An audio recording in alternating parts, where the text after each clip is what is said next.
حدیث مبارکہ میں آتا ہے، بخاری شریف کی روایت ہے کہ جس بندے نے دن میں 100 مرتبہ سبحان اللہ و بحمدہ پڑھ لیا، اللہ اس کے سب گناہوں کو معاف کر دیتے ہیں، اگرچہ اس کے گناہ سمندر کی جھاگ کے برابر کیوں نہ ہوں۔ اب بتائیے کتنا چھوٹا سا ذکر ہے، 100 مرتبہ یہ ذکر کرنے پر اللہ تعالیٰ بندے کے سب گناہوں کو معاف فرما دیتے ہیں، اگرچہ اس کے گناہ سمندر کی جھاگ کے برابر کیوں نہ ہوں۔ پھر اللہ تعالیٰ نے دل کی ندامت کو توبہ بنا دیا۔ ایک بندہ زبان سے کچھ نہیں بولتا مگر غلطی کرنے کے بعد اپنے دل میں نادم ہوتا ہے، تو الندم توبۃ، وہ جو دل میں نادم ہوا، شرمندہ ہوا کہ سوری مجھے ایسے نہیں کرنا چاہیے تھا، میں غلطی کر بیٹھا، یہ دل سے نادم ہونا ہی اس کی توبہ ہے، اس پر اللہ گناہ معاف فرما دیتے ہیں۔ تو دیکھیے اللہ تعالیٰ بہانے ڈھونڈ رہے ہیں نا بندے کے گناہوں کو معاف کرنے کی۔ پھر اللہ تعالیٰ نے توبہ کے قبول ہونے کے لیے کوئی شرط متعین نہیں کی کہ یہ شرط پوری کرو گے تو توبہ قبول کریں گے۔ بندے نے توبہ کی، اللہ نے فوراً قبول فرما دیا۔ پھر جو بندہ بیمار ہو جاتا ہے تو بیماری کی وجہ سے اس کے گناہ معاف ہو جاتے ہیں۔ حدیث مبارکہ میں ہے کچھ لوگ بیمار ہوتے ہیں ان کے گناہ معاف ہو جاتے ہیں، اور جب بیماری سے صحت یاب ہوتے ہیں وہ اس طرح گناہوں سے پاک ہوتے ہیں جس طرح اس دن پاک تھے جب اس کی ماں نے ان کو جنم دیا تھا۔ بیماری کیا آئی؟ بندے کے لیے روحانی غسل کا سبب بن گئی۔ پھر دنیا میں کوئی پریشانی آتی ہے، مصیبت آتی ہے، بندے کو ٹھوکر لگے، گناہ معاف، حتیٰ کہ اگر اس کا چراغ جلتا ہوا بجھ جائے تو اس پر بھی گناہ معاف ہو جاتے ہیں۔ تو اتنی چھوٹی چھوٹی پریشانیوں پر اللہ گناہ معاف کرتے ہیں۔ ایسے لگتا ہے کہ اللہ کی رحمت تل گئی ہے کہ میں نے اپنے محبوب کے امتیوں کے گناہوں کو معاف کر دینا ہے۔ پھر کچھ لوگ گناہ کر لیتے ہیں مگر اس پر توبہ استغفار نہیں کرتے۔ اللہ تعالیٰ نے ایک اور سبب بنا دیا۔ حدیث مبارکہ میں آتا ہے کہ اللہ تعالیٰ مچھلیوں کو، پرندوں کو اور چیونٹیوں کو حکم فرماتے ہیں کہ تم ایمان والوں کے لیے استغفار کرو۔ وہ مچھلیاں پانی میں، پرندے ہوا میں اور چیونٹیاں اپنے دلوں میں مومنوں کے لیے استغفار کر رہی ہوتی ہیں، اور یہ تو زمین کی مخلوق تھی۔ اللہ تعالیٰ نے اس سے بھی اور بڑا کرم کیا، وَيَسْتَغْفِرُونَ لِمَنْ فِي الْأَرْضِ، اللہ فرشتوں کو حکم کرتے ہیں کہ جو مومن گناہگار خطا کر بیٹھے تم ان کے لیے استغفار کرو، میں گناہ معاف کر دوں گا۔ تو فرشتے بندوں کے لیے استغفار کرتے ہیں۔ پھر ایک دوسرے کی دعا پر اللہ تعالیٰ دوسرے دوست کے مغفرت فرما دیتے ہیں۔ یہ دیکھیے جمعہ کے دن اللہ تعالیٰ پورے ہفتے کے گناہوں کو معاف فرما دیتے ہیں۔ حدیث مبارکہ میں آتا ہے کہ رمضان مبارک میں اللہ تعالیٰ پورے سال کے گناہوں کو معاف فرما دیتے ہیں۔ جس بندے نے حج کیا یا عمرہ کیا، رجع کہ یوم ولدت امہ، وہ حج سے اس طرح واپس لوٹتا ہے جیسے اس دن گناہوں سے پاک تھا جب اس کی ماں نے اس کو جنم دیا تھا۔ اللہ اس طرح گناہوں سے بندے کو پاک کر دیتے ہیں۔ حدیث مبارکہ میں آتا ہے کہ جو عورت اپنے خامن سے حاملہ ہوتی ہے تو جس لمحے اس کو حمل ہوتا ہے زندگی کے پچھلے سب گناہوں کو اللہ معاف فرما دیتے ہیں۔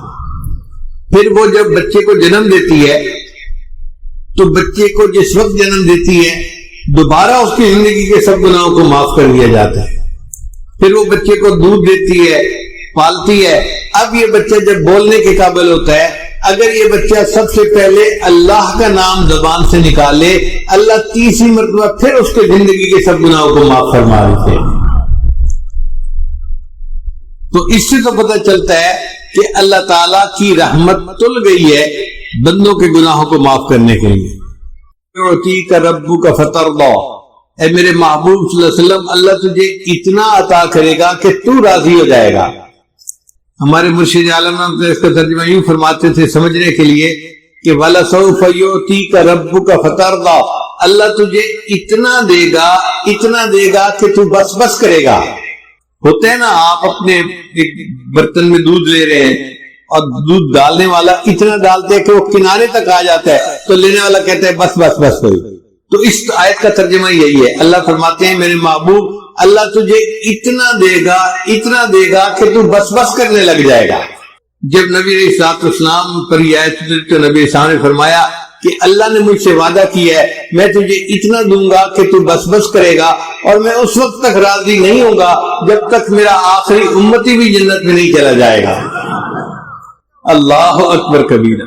چنانچہ حدیث پاک میں آتا ہے کہ محشر کا میدان ہوگا، فرشتے کہیں گے نبی علیہ السلام کو کہ آپ ممبر کے اوپر بیٹھیے، نبی علیہ السلام ممبر پر نہیں بیٹھیں گے. کیوں؟ ایسا نہ ہو کہ میں ممبر پر بیٹھوں اور ممبر جو ہے اس کو اڑا کر جنت پہنچا دیا جائے اور میری امت کا پیچھے حساب باقی رہ جائے.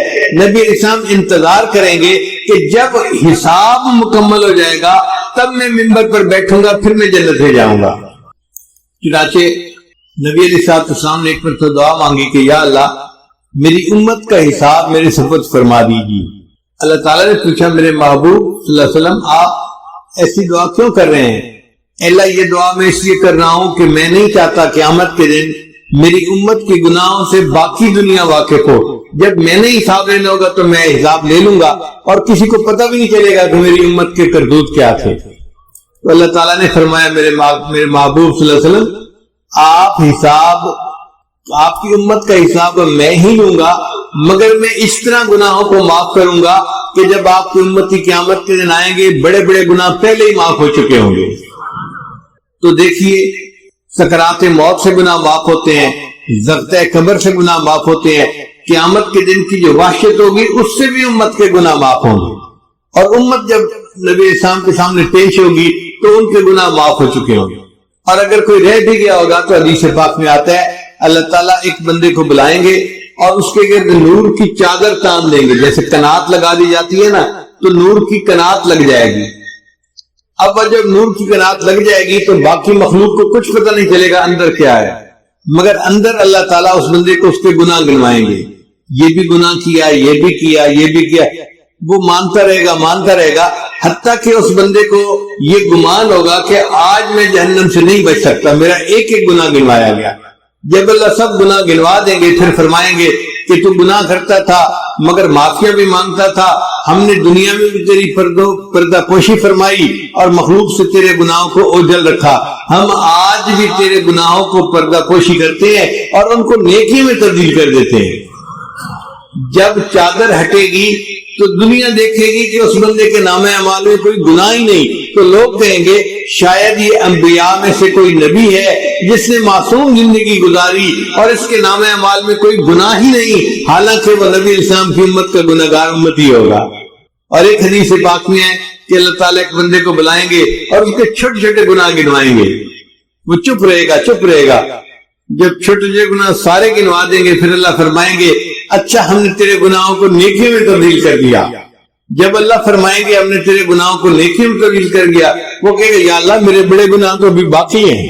حدیث مبارکہ میں ہے کہ نبی علیہ السلام نے جب یہ حدیث سنائی تو آپ اتنا کھلکھلا کر ہنسے کہ صحابہ کو آپ کی داڑیں جو تھی وہ بھی نظر آنے لگ گئی کہ دیکھو چھوٹے چھوٹے گناہ گنوا رہے تھے چپ کھڑا تھا، جب کہا گناہ نیکیوں میں تبدیل کرتے ہیں تو کہتے ہیں جی میرے بڑے گناہ تو ابھی سارے باقی ہیں.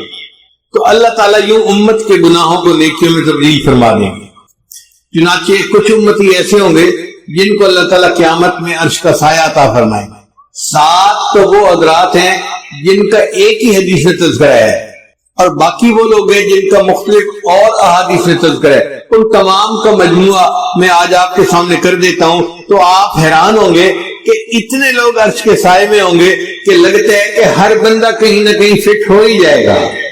ایک امام عادل جو بادشاہ ہو مگر انصاف کرنے والا ہو، اس کو اللہ تعالیٰ عرش کا سایہ عطا فرمائیں گے. ایک نوجوان جو جوانی میں عبادت کرنے والا ہو. اب طلباء مدرسے میں جتنے ہوتے ہیں یہ جوانی کے عالم میں اللہ کی عبادت کرنے والے ہوتے ہیں. اس کا مطلب یہ کہ مدارس کے طلباء تو سارے کے سارے ہی عرش کے سائے کے نیچے ہوں گے. پھر جس بندے کا دل مسجد میں اٹکا ہوا ہو کہ یہ ایسے بوڑھے ہوتے ہیں نا، بڑھاپے میں اور تو کام ہوتا کوئی نہیں تو وہ نمازوں کے لیے مسجد میں جاتے ہیں اور مسجد کے کھوٹے بن جاتے ہیں، تو جن کا دل مسجد میں اٹکا ہوا ہو وہ بھی قیامت کے دن عرش کے سائے کے نیچے ہوگا.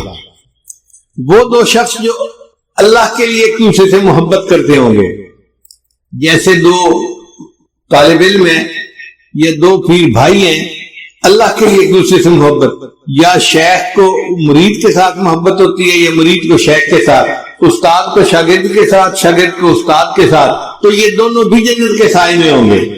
اب آپ بتائیے اتنی باتیں گنوانے سے کتنے لوگ ہیں جو عرش کے سائے کے نیچے آنے کے مستحق بن گئے. پھر فرمایا کہ جو بندہ چھپ کے صدقہ کرے، یعنی صدقہ کرے اور کسی کو بتائے نہیں. کتنے مخیر حضرات ہیں یہ ادارے کے معاونین ہوتے ہیں جو تعاون کرتے ہیں اور بتاتے کسی کو نہیں ہے، تو ایسا بندہ بھی قیامت دن عرش کے سائے کے نیچے ہوگا۔ اور پھر وہ بندہ جو تنہائی میں اللہ کو یاد کرے اور اس کی آنکھوں میں سے آنسو آ جائیں۔ نوجوان طلباء غلطیاں کر بیٹھتے ہیں، لیکن کئی مرتبہ تہجد میں تنہائی میں یہ بیٹھ کے اس پر افسوس کرتے ہیں، توبہ طائب ہوتے ہیں اور دعا مانگتے ہوئے ان کی آنکھوں سے آنسو آ جاتے ہیں، تو ان لوگوں کو بھی اللہ تعالیٰ عرش کا سایہ عطا فرمائیں گے۔ پھر اگر کسی مرد کو عورت گناہ کی دعوت دے اور وہ کہے انی اخاف اللہ، میں اللہ سے ڈرتا ہوں، یا عورت کو مرد اپنی طرح متوجہ کرے اور وہ کہے کہ نہیں میں اللہ سے ڈرتی ہوں، تو یہ مرد اور یہ عورت بھی قیامت کے دن عرش کے سائے کے نیچے ہوں گے۔ پھر اگر کسی بندے نے قرضہ لیا مگر قرضہ دینے میں اس کو مشکل ہو رہی ہے اور وہ اپنے قرضدار کو کہتا ہے کہ جی مجھے تھوڑی مہلت اور دے دو، تو قرضہ ادا کرنے میں مہلت دینے والا مقروض بندے کو یہ بھی قیامت کے دن عرش کے سائے کے نیچے ہوگا۔ پھر ایک بندہ تو تجارت میں سچ بولتا ہو تو اس سچ بولنے پر اللہ تعالیٰ اس کو قیامت کے دن عرش کا سایہ عطا فرمائے گا۔ پھر وہ بندہ جو رات کے اندھیرے میں مسجد میں چل کے جانے والا ہو، فجر کے وقت اندھیرا ہوتا ہے نا، لوگ مسجد میں آتے ہیں یا تہجد کے وقت آتے ہیں یا عشاء کے وقت آتے ہیں، رات کے اندھیرے میں چل کر مسجد میں جانے والا اللہ اس کو بھی عرش کا سایہ عطا فرمائے گا۔ پھر یتیم کی پرورش کرنے والا، یہ تو ایک عام سی بات ہے، ہر دوسرے چوتھے گھر میں کوئی نہ کوئی یتیم پل رہا ہوتا ہے، کسی کی بہن کا بیٹا ہوتا ہے، کسی کے بھائی کا بیٹا، کہیں بہن پالتی ہے کہیں بھائی پالتا ہے، تو گھروں میں یتیم ہمارے پلتے ہیں، یہ ایک عام سی بات ہے۔ یتیم کو پالنے والا بندہ بھی قیامت کے دن عرش کے سائے کے نیچے ہوگا۔ پھر صلہ رحمی کرنے والا، صلہ رحمی کرنے والا بندہ اس کو کہتے ہیں جو رشتے ناطے قائم رکھے، یعنی اپنے رشتہ داریوں کا خیال رکھے۔ الحمدللہ ہمارا یہ معاشرہ ایسا ہے کہ جس میں مسلمان گھروں میں ایک دوسرے کے ساتھ رشتے نبھائے جاتے ہیں، خیال رکھا جاتا ہے، ایک دوسرے کی خوشی غمی میں اس کے ساتھ شریک ہوتے ہیں، ایک دوسرے کے ساتھ تعاون کرتے ہیں، ہر لحاظ سے محبت رشتے نبھاتے ہیں۔ یہ صلہ رحمی کرنے والا بندہ قیامت کے دن عرش کے سائے کے نیچے ہوگا۔ پھر وہ بیوہ عورت جو خامن کے مرنے کے بعد اس لیے نکاح نہ کرے کہ بچے چھوٹے ہیں مجھے ان کی پرورش کرنی ہے، اگر میں دوسرا نکاح کر لوں گی تو میرے بچے رول جائیں گے، جو عورت اس لیے دوسرا نکاح نہیں کرتی اپنے بچوں کی خاطر زندگی گزار دیتی ہے، یہ عورت بھی قیامت کے دن عرش کے سائے کے نیچے ہوگی۔ پھر وہ بندہ جو اللہ کے راستے میں جاگتا ہو وہ بھی قیامت کے دن عرش کے سائے کے نیچے ہوگا۔ پھر وہ کام کرنے والا بندہ جو رشوت نہ لیتا ہو یہ بھی قیامت کے دن عرش کے سائے کے نیچے ہوگا۔ وہ بندہ جو سودی کاروبار نہ کرتا ہو یہ بھی قیامت کے دن عرش کے سائے کے نیچے ہوگا۔ پھر وہ بندہ جو مسلمان کے غم کو دور کرے، ضروری نہیں کہ مال پیسے سے غم دور ہوتا ہے، غم زدہ بندے کو دو میٹھے بول دو نا اس کا غم کم ہو جاتا ہے، اس کو تسلی دینا، اس کو تشفی کر، اس سے محبت کی بات کر لینا، میٹھی بات کر لینا، اس کا دل کا غم دور ہو جاتا ہے۔ مومن کے دل کا غم دور کرنے والا یہ بندہ یہ بھی قیامت کے دن عرش کے سائے کے نیچے ہوگا۔ پھر کثرت سے درود شریف پڑھنے والا، اب طلباء کثرت سے درود شریف پڑھتے ہیں، ایک ایک حدیث میں کتنی بار صلی اللہ علیہ وسلم یہ درود شریف ہے، تو اس پر اللہ تعالیٰ ان کو قیامت کے دن عرش کا سایہ عطا فرمائیں گے۔ پھر سنت کو زندہ کرنے والا، جو بندہ نوجوانی میں آج کی ایرے کے اوپر داڑھی سجاتا ہے یہ سنت کو زندہ کرنے والا نوجوان ہے، اس کو اللہ تعالیٰ اس عمل کے بدلے قیامت کے دن عرش کا سایہ عطا فرمائیں گے۔ پھر نماز کے وقت کا خیال رکھنے والا، جو باجماعت نماز پڑھتے ہیں، صاف ظاہر ہے وہ اپنی گھڑیاں دیکھتے رہتے ہیں، وقت کا خیال کرتے ہیں اور وقت پہ پہنچتے ہیں، ان کو تکبیر اللہ میں شامل ہونا ہوتا ہے۔ اللہ اس تکبیر اللہ کی پابندی سے اس کو بھی قیامت کے دن عرش کا سایہ عطا فرمائیں گے۔ ایسے لگتا ہے کہ اللہ تعالیٰ نے عرش کا سایہ بنایا ہی امت محمدیہ کے لیے ہے۔ سچی بات تو یہ ہے کہ ہر بندہ کہیں نہ کہیں عرش کے سائے میں آنے والے لوگوں میں فٹ ہو جاتا ہے۔ تو رحمت للعالمین دیکھیے نبی الاسلام کی کہ انہوں نے اللہ سے دعائیں مانگی اور اللہ نے ان کی امت کے لیے ایسے آسانیاں فرما دی۔ نبی الاسلام امت کے لیے بہت دعائیں مانگا کرتے تھے۔ حدیث مبارکہ میں آتا ہے کہ نبی الاسلام نے ایک مرتبہ دریا کے کنارے نماز ادا فرمائی، سفر سے آ رہے تھے، تو جب آپ نے نماز پڑھی تو آپ نے دیکھا کہ ایک چڑیا آئی اور ریت کے 2-3 ذرات اس نے اپنی چونچ میں لیے اور دریا کے اوپر چل کے چلی گئی۔ پھر دوبارہ آئی، پھر اس نے 2-4 ذرات اپنی چونچ میں لیے، پھر اڑ کے چلی گئی۔ جب 2-4 دفعہ ایسا ہوا تو نبی علیہ السلام متوجہ ہوئے کہ یہ چڑیا کیا کر رہی ہے۔ تو جبریل علیہ السلام آئے، انہوں نے آ کے بتایا اے اللہ کے نبی صلی اللہ علیہ وسلم، آپ امت کی بخشش کی دعائیں کرتے ہیں، اللہ نے آپ کو ایک منظر دکھا دیا ہے کہ یہ چونچ میں جو ذرے لیتی ہے تو وہ چند ذرے ہوتے ہیں، اور یہ جا کر دریا کے اوپر پھینکتی ہے تو دریا کو پتہ ہی نہیں چلتا کہ ذرے پھینکے گئے یا نہیں پھینکے گئے۔ تو اللہ نے آپ کو دکھایا ہے آپ کی امت کے گناہ وہ ریت کے ذرات کی مانند ہیں، اور اللہ کی رحمت تو اس دریا کی مانند ہے، وہ ساری امت کے گناہوں کو بھی معاف کر دے تو دریا کو پتہ ہی نہیں چلے گا۔ کہتے ہیں کہ ایک مچھر کسی بیل کے سیٹ پہ بیٹھ گیا تھا، پھر اس نے اڑتے ہوئے اس سے سوری کی کہ سوری میں آپ کے سینگ کے اوپر بیٹھا رہا، تو بیل نے کہا او میاں مجھے تو پتہ بھی نہیں چلا کہ تو بیٹھا بھی تھا یا نہیں بیٹھا تھا۔ اگر مچھر کے وزن کا بیل کو پتہ نہیں چلتا تو ہمارے گناہوں کا اللہ کی رحمت کے سامنے کوئی حیثیت ہی نہیں ہے۔ اللہ چاہے تو سب کے گناہوں کو معاف فرما دے۔ اور اللہ تعالیٰ نے ایک وعدہ فرمایا ہے یوم لا یخزی اللہ النبی والذین آمنوا معہ، قیامت دن اللہ تعالیٰ اپنے نبی علیہ السلام کو اور ان کے ساتھ جو ایمان لانے والے ہوں گے ان کو رسوا نہیں کرے گا۔ تو اللہ نے مومنوں سے وعدہ کیا ہے کہ وہ ان کو قیامت میں رسوا نہیں کرے گا۔ اب ہم نے کلمہ پڑھا الحمدللہ کہ ہم مومن ہیں، تو اب ہمارے دل میں یہ پکا گمان ہونا چاہیے اس کلمے کی وجہ سے اللہ تعالیٰ ہمیں قیامت میں رسوا نہیں فرمائیں گے، ہمارے عیبوں کی پردہ پوشی فرما کے عرش کا سایہ عطا کریں گے اور بالآخر ہمیں جنت عطا فرمائیں گے۔ علماء نے لکھا ہے کہ نکاح جو ہوتا ہے نا یہ ایجاب و قبول ہوتا ہے، دلہن کی طرف سے ایجاب اور خامد کی طرف سے قبول، تو وہ دلہن بن گئی۔ اسی طرح ایمان بھی ایجاب و قبول کی مانند ہے، جب نکاح ہوتا ہے نا تو دلہا دلہن کو لے کے اپنے گھر آ جاتا ہے کیونکہ ایجاب و قبول ہو چکا۔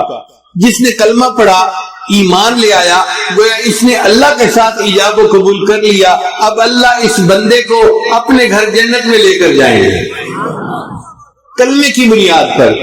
باقی عمل سارے ایک طرف رکھ دیں۔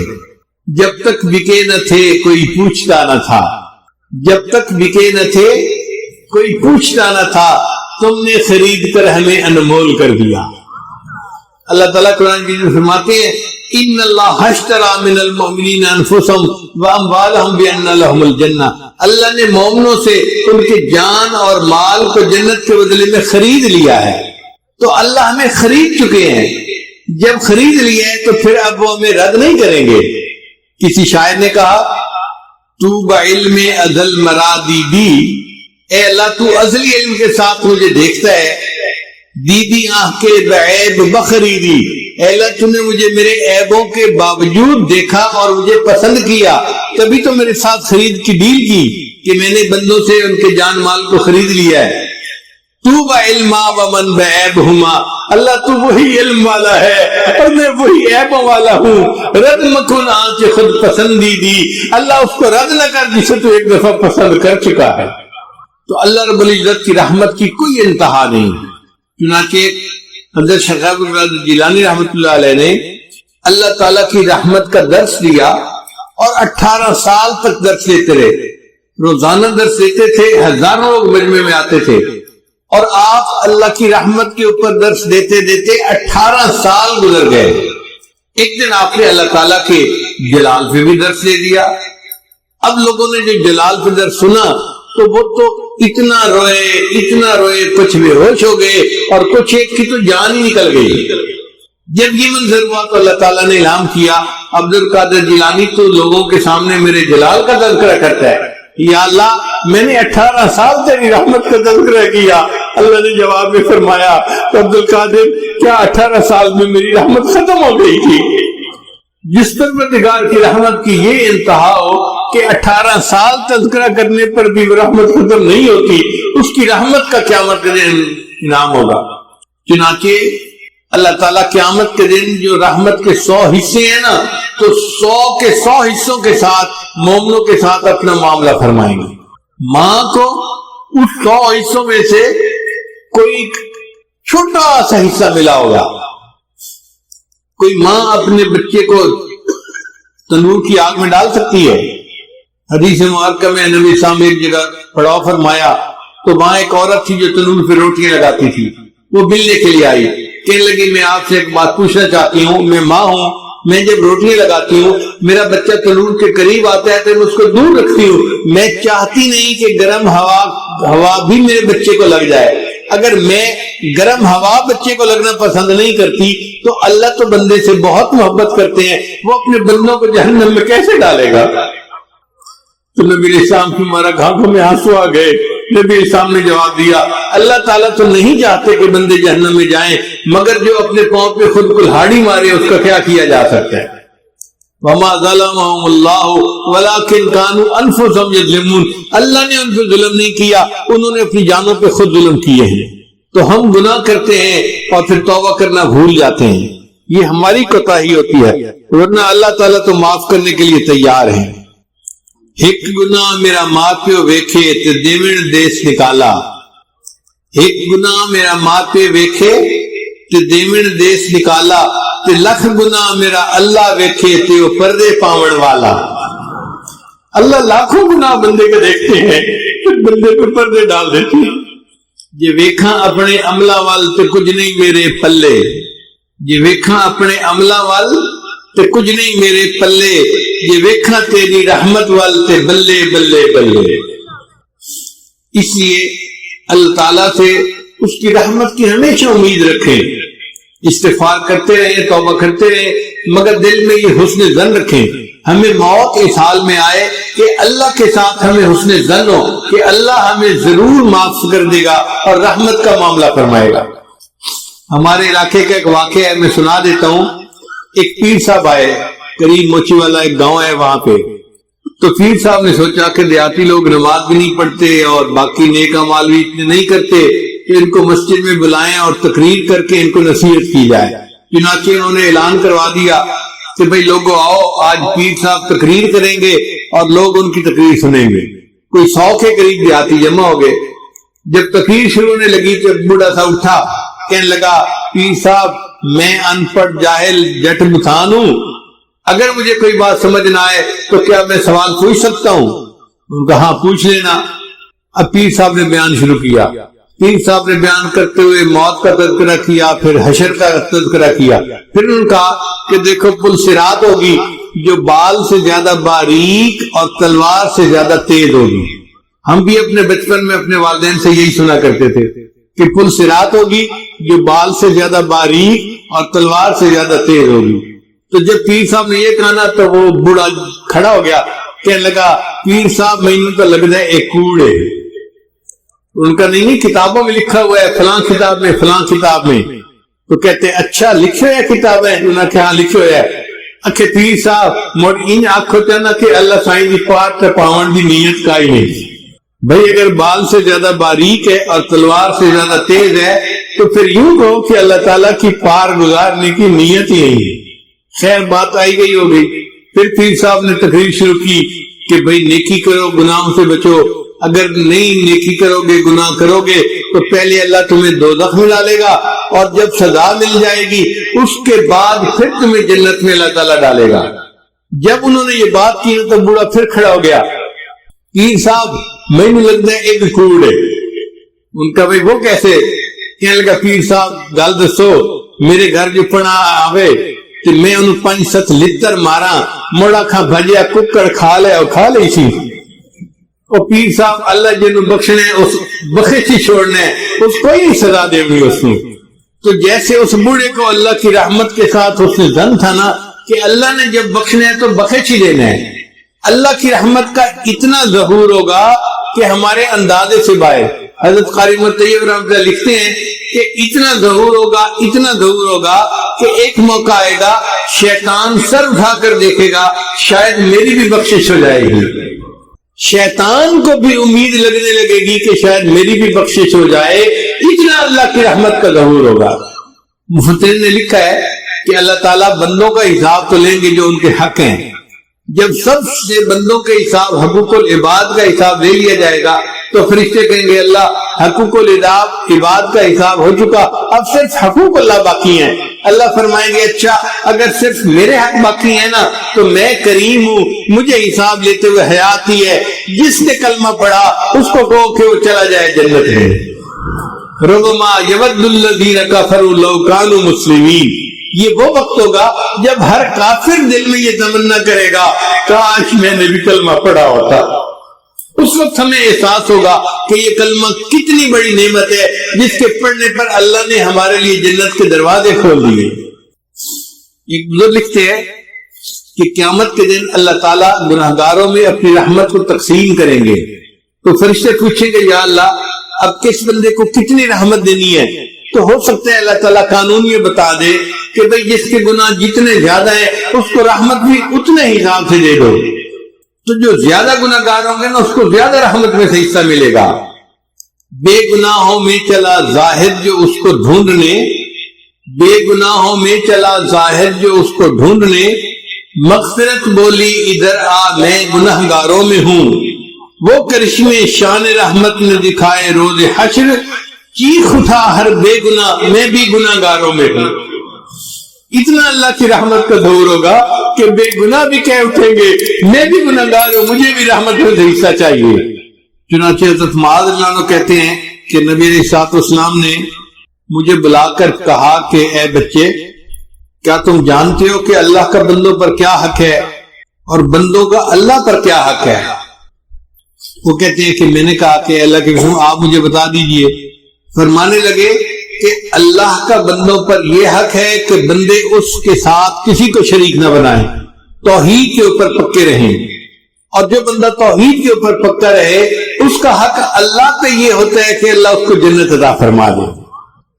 ما من احد یشہد اللہ الہ الا اللہ وان محمد رسول اللہ صدقا من قلبہ الا حرمہ اللہ علی النار، یہ بخاری اور مسلم کی روایت ہے کہ جو بندہ دل کی سچائی کے ساتھ لا الہ الا اللہ محمد رسول اللہ پڑھ لیتا ہے اللہ تعالیٰ دوزخ کی آگ اس کے اوپر حرام کر دیتے ہیں۔ ایک مرتبہ سیدنا ابو ہریرہ عنہ نے دیکھا کہ نبی اسلام گھر پہ نہیں تھے تو وہ ڈھونڈنے کے لیے نکلے۔ بنی نجار کا ایک باغ تھا تو اس کے اندر نبی اسلام تشریف فرما تھے، اور اس باغ کا جو پانی تھا نا وہ ایک کھالی کے ذریعے سے باہر نکلتا تھا، وہاں سے دیوار تھوڑا ٹوٹی ہوئی تھی۔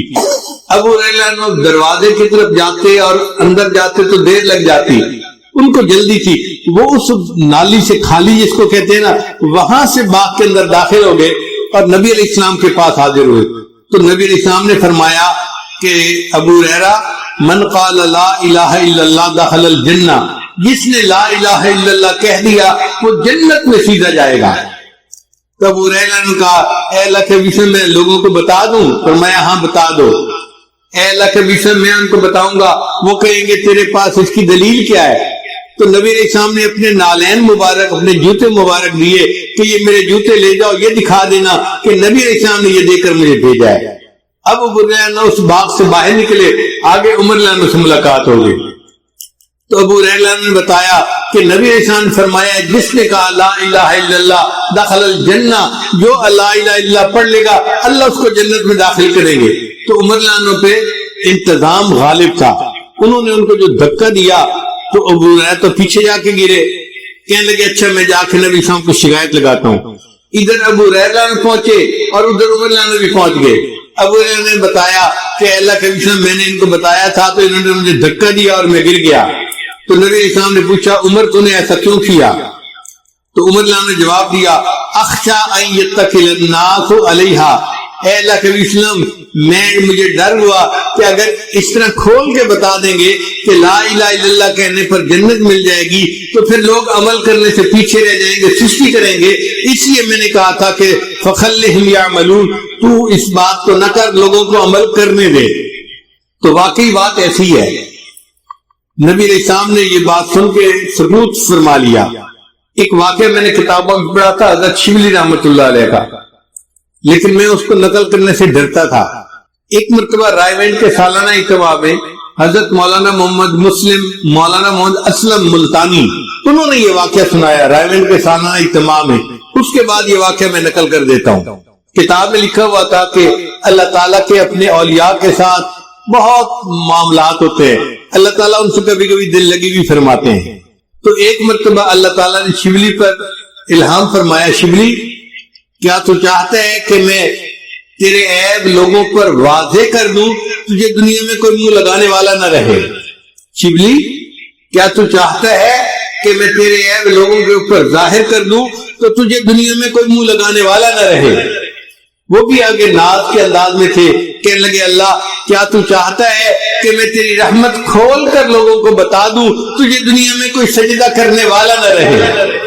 جب یہ الہام ہوا، جب یہ بات کی تو فوراً الہام ہوا، شبلی نہ تو میری بات کہنا نہ میں تیری بات کہتا ہوں۔ تو واقعی اگر اللہ تعالیٰ کی رحمت کا ہمیں صحیح پتہ چل جائے تو ہم تو سستی میں پڑ جائیں کہ اللہ نے معاف تو کر ہی دینا ہے، اس لیے جو لگا ہوا ہے وہ لگا رہے اور معافی مانگتا رہے، کیونکہ گناہ کر کے معافی نہ مانگنا اس کا بڑا نقصان یہ ہے کہ موت کے وقت ایمان سلب کر لیا جاتا ہے۔ تو گناہ کرنے کے بعد پھر اس پر رونا دھونا یہ ہماری ذمہ داری ہے۔ اگر ہم روتے رہیں گے دھوتے رہیں گے اور ایمان کے اوپر موت آ گئی تو آپ سمجھیں کہ انشاءاللہ اللہ تعالیٰ اس کلمے کی برکت سے ہمیں بالآخر جنت عطا فرمائیں گا۔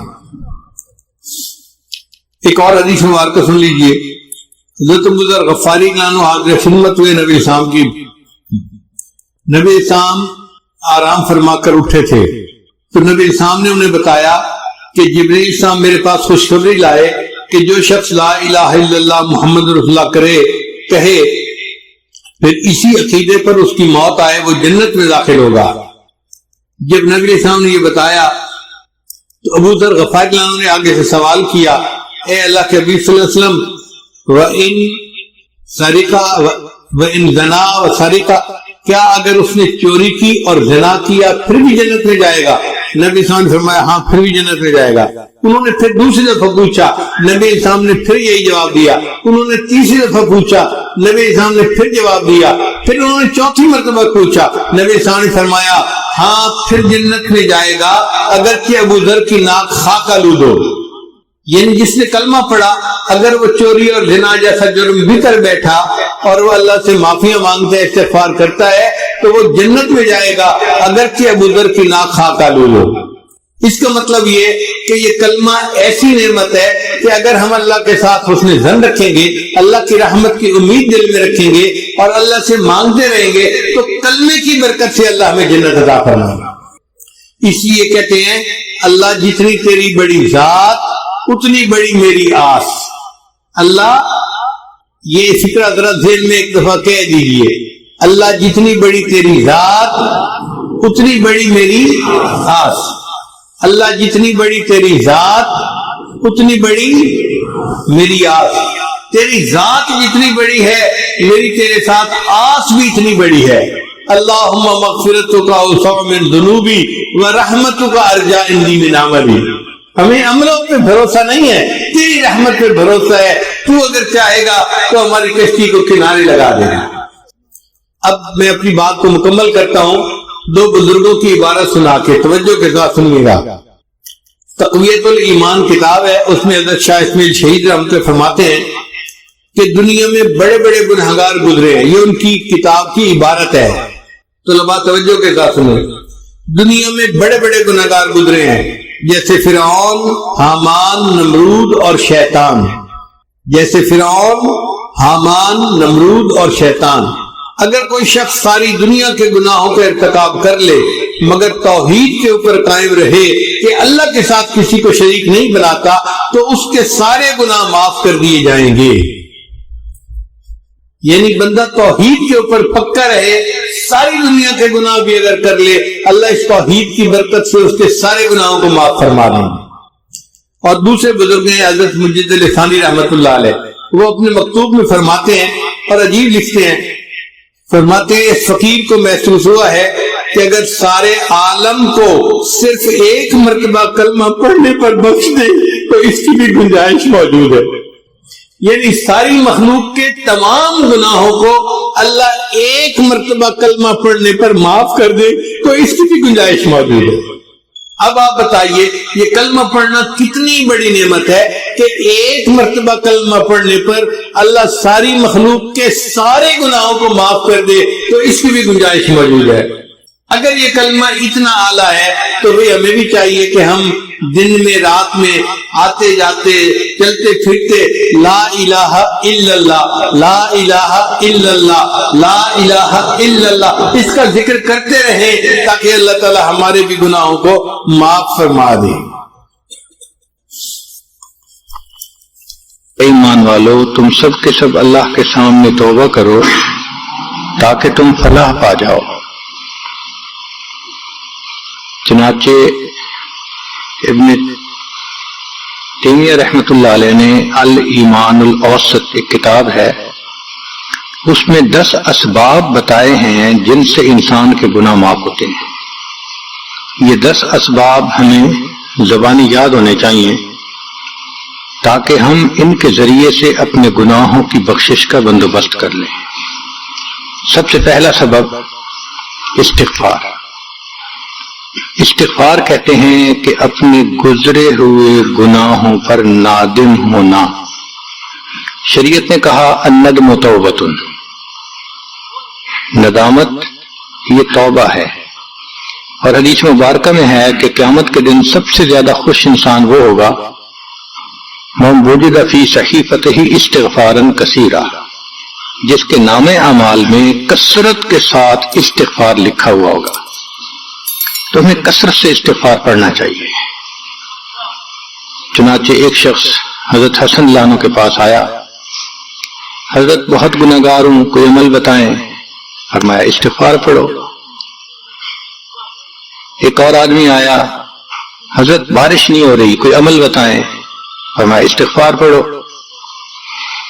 پھر ایک آدمی آیا کہ حضرت بہت قرضہ چڑھ گیا، دعا کریں کہ کوئی اسباب بن جائیں رزق کے، مال کے، تاکہ قرضہ اتر جائے۔ فرمایا استغفار پڑھو۔ پھر ایک شخص آیا کہ حضرت دعا کریں اللہ مجھے بیٹا دے دے۔ فرمایا استغفار کرو۔ ایک آدمی آیا میرا باغ ہے، دعا کریں کہ میرا پھل زیادہ لگے۔ فرمایا استغفار کرو۔ ایک آدمی آیا میری کھیتی باڑی کی زمین ہے، دعا کریں پانی اندر سے نکل آئے۔ فرمایا استغفار کرو۔ اب سننے والا حیران کہ مختلف لوگ مختلف ضروریات آ کر بیان کرتے رہے، سب کے لیے ایک ہی جواب۔ تو اس نے پوچھا کہ حضرت کیا مسئلہ؟ تو فرمایا کہ دیکھو یہ جواب میں نے اپنی طرف سے نہیں دیا، قرآن مجید سے دیا ہے۔ اللہ تعالیٰ ارشاد فرماتے ہیں قرآن مجید میں فَقُلْتُ اسْتَغْفِرُوا رَبَّكُمْ إِنَّهُ كَانَ غَفَّارًا۔ تو سب سے پہلے استغفار کرنے سے گناہوں کی بخشش ہوتی ہے۔ يُرْسِلِ السَّمَاءَ عَلَيْكُمْ مِدْرَارًا، تمہارے اوپر اللہ بارشیں برسائے گا۔ وَيُمْدِدْكُمْ بِأَمْوَالٍ، اللہ مال کے ذریعے تمہاری مدد کرے گا۔ وَبَنِينَ، اور بیٹوں کے ذریعے مدد کرے گا۔ وَيَجْعَلْ لَكُمْ جَنَّاتٍ، اور اللہ تعالیٰ تمہیں درختوں پہ پھل زیادہ عطا کرے گا۔ وَيَجْعَلْ لَكُمْ أَنْهَارًا، اور اللہ تعالیٰ تمہارے لیے زمین سے چشمے جاری فرما دے گا۔ آپ اگر غور کریں تو ہماری روزمرہ کی جو پریشانیاں ہیں وہ انہی میں سے ہیں۔ کوئی بیٹے کے لیے پریشان، کوئی کاروبار کے لیے پریشان، کوئی قرضوں کی وجہ سے پریشان۔ اس کا مطلب یہ کہ اگر ہم استغفار کرنے کی عادت ڈال لیں تو ہمیں کسی اور عمل کی ضرورت ہی نہیں ہے۔ اور یہ عمل قرآن مجید میں بتایا گیا ہے، یہ پروردگار عالم کا کلام ہے۔ ہم استغفار کم کرتے ہیں، کم از کم 100 مرتبہ صبح اور شام استغفار کا کرنا معمول بنا لینا چاہیے۔ آپ لوگ ڈرائیو کرتے ہیں اپنے دفتر جاتے ہوئے تو راستے میں جو آدھا گھنٹہ لگ جائے اس میں کیا کرنا ہوتا ہے؟ بعض لوگ نعت سن لیتے ہیں، تلاوت سن لیتے ہیں، وہ بھی عبادت ہے، لیکن اس سے زیادہ بہتر یہ ہے کہ انسان خود پڑھے کچھ۔ تو اگر اس دوران آپ استغفر اللہ ہی پڑھتے رہیں تو سینکڑوں دفعہ استغفار نامہ اعمال میں لکھا جائے گا، اور اگر پورا پڑھ لیں استغفر اللہ ربی من کل ذنب واتوب الیہ تو یہ سونے پہ سہاگے والی بات ہے۔ تو اپنے ٹائمنگز کو ایسے ایڈجسٹ کریں کہ اس میں درود استغفار کثرت کے ساتھ آپ پڑھ سکیں، کیونکہ حدیث پاک میں یہ فرمانا کہ قیامت کے دن وہ بندہ بہت خوش ہوگا جس کے نام اعمال میں استغفار زیادہ ہوگا۔ دوسرا سبب ہے توبہ۔ توبہ اور استغفار بہت قریب ہیں، ان میں لائن آف ڈیمارکیشن ڈالنا تھوڑا ڈیفیکلٹ ہے، مگر علماء نے لکھا ہے کہ استغفار پچھلے گناہوں پہ ریپینٹنس کو کہتے ہیں، اور توبہ آئندہ گناہوں کو کمٹ نہ کرنا، اس کی کمٹمنٹ کرنا، عزم کرنا، اس کو کہتے ہیں۔ توبہ عزم جازم، ایک عہد کرنا کہ میں نے آج کے بعد گناہ نہیں کرنا، یہ توبہ کہلاتا ہے۔ تو گویا توبہ کا تعلق آئندہ گناہ نہ کرنا، استغفار کا تعلق پاسٹ کے ساتھ ہے کہ میں نے جو کیا برا کیا، اللہ بس میری غلطی کو پلیز معاف کر دیں، اس کو استغفار کہتے ہیں۔ اور یہ استغفار کا حکم اللہ رب العزت نے اپنے حبیب صلی اللہ علیہ وسلم کو دیا، فسبح بحمد ربک واستغفرہ، حکم ہے، صیغہ ہے امر کا۔ اللہ کے محبوب صلی اللہ علیہ وسلم کو اگر یہ حکم ہے تو سوچئے پھر ہمیں استغفار کرنے کی کتنی ضرورت ہے۔ توبہ ہر بندے پہ کرنی ضروری، چنانچہ کافر ہے تو وہ کفر سے توبہ کر کے مسلمان بن جائے، مومن ہے گناہوں سے توبہ کر کے نیک بن جائے۔ جو نیک ہے وہ جو اپنے اعمال کے اندر غفلت ہوتی ہے، نماز کی غفلت، ذکر میں غفلت، تلاوت میں غفلت، اس غفلت سے توبہ کرے، اور جو کہے کہ جی میں تو اس سے بھی توبہ کرتا ہوں، تو بھئی ہم جو اعمال کرتے ہیں یہ اس کوالٹی کے تو نہیں کہ اللہ تعالیٰ کے ہاں قبولیت پا سکیں۔ اب پھر استغفار کرنا کہ اللہ اس کو قبول کر لیجئے، کیونکہ اللہ کے محبوب صلی اللہ علیہ وسلم نے فرمایا ما عبدنا کا حق کا عبادت، اے اللہ ہم نے عبادت نہیں کی جیسے عبادت کرنے کا حق تھا۔ اگر سید الاولین والآخرین صلی اللہ علیہ وسلم یہ فرماتے ہیں، ہم کس کھیت کی گاجر مولی ہیں، ہماری عبادتیں کیا عبادتیں ہیں؟ تو استغفار کرنا، توبہ کرنا ہم میں سے ہر بندے پر لازم ہے۔ تیسری چیز جس سے کہ گناہ معاف ہوتے ہیں، الحسنات الماحیہ، نیکیاں۔ جو انسان نیک اعمال کرتا ہے تو گناہ دھل جاتے ہیں۔ نیک اعمال کی مثال صابن کی ہے، گناہوں کی مثال میل کی سی ہے۔ صابن جتنا زیادہ لگتا ہے اتنا میل دھل جاتی ہے۔ ان الحسنات یذہبن السیئات، یہاں شیطان دھوکہ دیتا ہے۔ مثلا اگر کوئی بچہ تعلیم پا رہا ہے مگر کوئی گناہ بھی کرتا ہے، تیرے علم کا کیا فائدہ، گناہ تو چھوڑتا نہیں۔ بھائی اگر گناہ کرتے ہیں تو علم تو الٹا ان گناہوں کو دھوئے گا، وہ علم ہی چھڑوا دیتا ہے تاکہ دھونے کا مسئلہ ہی نہ رہے۔ اب عورت سوچے گی میں پردہ تو کرتی نہیں، نمازوں کا کیا فائدہ؟ یہ دھوکہ ہے شیطان کا۔ بھئی آپ نمازیں پڑھتی رہو، اس نمازوں کی برکت سے اللہ پھر پردے کی بھی توفیق دے دیں گے۔ تو نیکی نہیں چھوڑنی چاہیے کبھی بھی، یہ سوچ کے جی میں اچھا تو ہوں نہیں، کیا فائدہ؟ فائدہ ہے۔